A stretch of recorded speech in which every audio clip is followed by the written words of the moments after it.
আকাশবাণী আগরতলা স্থানীয় সংবাদ পড়ছে দেবাশিস দে। আগরতলায় পুরাতন রাজভবন প্রাঙ্গণে তাজ গ্রুপের পুষ্পবন্ত প্যালেস হোটেল নির্মাণের জন্য রাজ্য সরকারের পর্যটন দপ্তর ও ইন্ডিয়ান হোটেল কোম্পানি লিমিটেডের মধ্যে লিজ চুক্তি স্বাক্ষরিত হয় গতকাল। আগরতলার টিআইএফটি হলে চুক্তি স্বাক্ষর অনুষ্ঠানে উপস্থিত ছিলেন মুখ্যমন্ত্রী অধ্যাপক ডাক্তার মানিক সাহা, পর্যটন মন্ত্রী সুশান্ত চৌধুরী ও ইন্ডিয়ান হোটেল কোম্পানি লিমিটেডের কর্মকর্তাগণ। চুক্তি স্বাক্ষরের পর মুখ্যমন্ত্রী বলেন, হোটেলের কক্ষগুলিতে রাজ্যের মহারাজাদের রাজকীয় কীর্তিগুলি শোভা পাবে। অধ্যাপক ডাক্তার মানিক সাহা বলেন, এই হোটেল তৈরির মধ্য দিয়ে রাজ্যে পর্যটন ক্ষেত্রে বিরাট দরজা খুলে যাবে। মুখ্যমন্ত্রী জানান, এই কাজ 2 বছরের মধ্যে শেষ করতে হবে। মুখ্যমন্ত্রী বলেন, রাজন্য আমলে নির্মিত এরকম একটা প্যালেস অনেকদিন ধরে খালি পড়ে রয়েছে। 1917 সালে আগরতলার পুষ্পবন্ত প্যালেস নির্মাণ করা হয়েছিল। মুখ্যমন্ত্রী জানান, এর মাধ্যমে রাজ্য থেকে প্রায় 200 চাকরি সৃষ্টি করা যাবে এবং এই ঐতিহ্যবাহী হোটেল নির্মাণে এই হোটেলে প্রায় 100টির মতো রুম থাকবে। তিনি বলেন,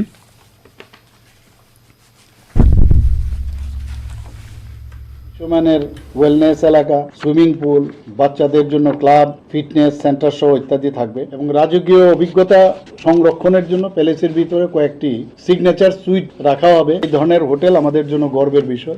প্রথম যে গভর্নমেন্টের সাথে এই ধরনের হেরিটেজ একটা প্যালেস এগ্রিমেন্ট আমাদের সাথে আজকে হয়েছে।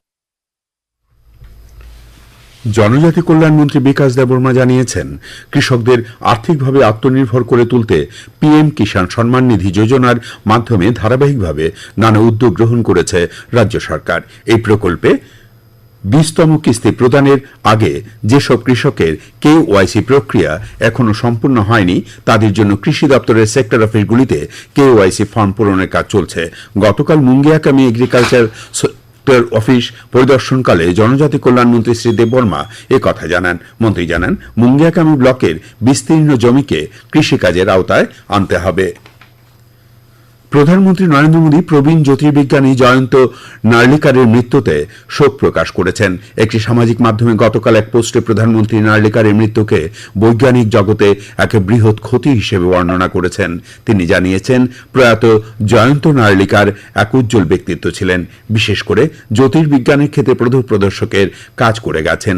জ্যোতির্বিজ্ঞানে তাঁর মূল তাত্ত্বিক কাঠামোগুলি ভবিষ্যৎ প্রজন্মের গবেষকদের কাছে মূল্যবান হবে। প্রধানমন্ত্রী আরও বলেছেন যে নার্লিকার একটি প্রতিষ্ঠান গড়ার জন্য দেশে ছাপ রেখে গেছেন। তরুণ প্রজন্মের বিজ্ঞানী ও গবেষকদের জন্য শিক্ষা উদ্ভাবনের কেন্দ্রগুলি তৈরি করে গেছেন। কেন্দ্রীয় সড়ক পরিবহন মন্ত্রকের অধীন রাষ্ট্রায়ত্ত নির্মাণ সংস্থা NHIDCL এর পক্ষ থেকে এক বিজ্ঞপ্তিতে জানানো হয়েছে, মেরামত সংস্কারের জন্য আসামের কাছাড় জেলার বদরপুর বিভাগের 44 নম্বর জাতীয় সড়ক, যা বর্তমানে 6 নম্বর জাতীয় সড়ক, এই সড়কের উপর অবস্থিত গ্যামন সেতু আজ থেকে আগামী 20 জুলাই পর্যন্ত 7 দিনের জন্য বন্ধ থাকবে। এই সড়কে সব ধরনের চলাচল স্থগিত করা হয়েছে। বাংলাদেশ থেকে ভারতে আমদানিকৃত বেশ কয়েকটি পণ্যের উপর নিষেধাজ্ঞা জারি থাকলেও মাছ, ভোজ্য তেল, এলপিজি এবং পাথরের চিপস আমদানির উপর কোনো নিষেধাজ্ঞা নেই। গত 2 দিন ধরে এই জিনিসগুলি যথারীতি আগরতলার আইসিপি এবং সোনামুড়া চেকপোস্ট দিয়ে রাজ্যে আসছে। গতকাল মাছ বোঝাই 14টি ট্রাক আগরতলায় এসে পৌঁছেছে। সোনামুড়া সীমান্ত দিয়ে কয়েক গাড়ি এলপিজি রাজ্যে এসেছে বলে জানান আগরতলা আইসিপির ভারপ্রাপ্ত আধিকারিক দেবাশিস নন্দী। প্রধানমন্ত্রী নরেন্দ্র মোদী আগামীকাল বৃহস্পতিবার রাজস্থানের বিকানেরে 26,000 কোটি টাকার বেশি মূল্যের একাধিক উন্নয়ন প্রকল্প জাতির উদ্দেশ্যে উৎসর্গ করবেন। এই প্রকল্পগুলি রেলওয়ে, সড়কপথ, বিদ্যুৎ, জল এবং নতুন পুনর্নবীকরণযোগ্য শক্তি ক্ষেত্রের উন্নয়নে গুরুত্বপূর্ণ ভূমিকা পালন করবে। এই সফরকালে প্রধানমন্ত্রী 18টি রাজ্য এবং কেন্দ্রশাসিত অঞ্চলের 86টি জেলায় 103টি পুনর্নির্মিত অমৃত স্টেশন উদ্বোধন করবেন। অপারেশন সিঁদুরের গৌরবময় সফরকালে স্মরণীয় করে রাখতে আজ তেলিয়ামুড়া টাউন হল প্রাঙ্গণ থেকে এক বর্ণাঢ্য তিরঙ্গা র্যালি শহরের বিভিন্ন পথ পরিক্রমা করবে। আগরতলার জগন্নাথজিউ মন্দিরের উদ্যোগে আয়োজিত 21 দিন ব্যাপী চন্দন যাত্রা উৎসব গতকাল বিকেলে শেষ হয়েছে। এই উৎসব উপলক্ষে গতকাল জগন্নাথজিউ মন্দির থেকে একটি ধর্মীয় শোভাযাত্রা বিভিন্ন পথ পরিক্রমা করে। ত্রিপুরা ফুটবল অ্যাসোসিয়েশন পরিচালিত ঘরোয়া তৃতীয় ডিভিশন লিগ ফুটবল প্রতিযোগিতার গতকালে খেলাটি ড্র হয়েছে।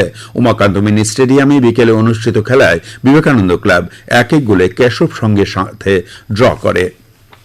আবহাওয়ার খবর। আজ দুপুর পর্যন্ত আবহাওয়ার পূর্বাভাসে জানানো হয় আকাশ সাধারণত মেঘলা থাকবে, বজ্রবিদ্যুৎ সহ হালকা থেকে মাঝারি ধরনের বৃষ্টি হতে পারে। আগরতলা ও তার আশেপাশে গত 24 ঘন্টায় বৃষ্টি হয়েছে 54.6 মিলিমিটার। আগরতলায় আজ ভোরের সর্বনিম্ন তাপমাত্রা ছিল 24 ডিগ্রি সেলসিয়াস, দিনের সর্বোচ্চ তাপমাত্রা থাকবে 30 ডিগ্রি কাছাকাছি। স্থানীয় সংবাদ এখনকার মতো এখানেই শেষ হলো।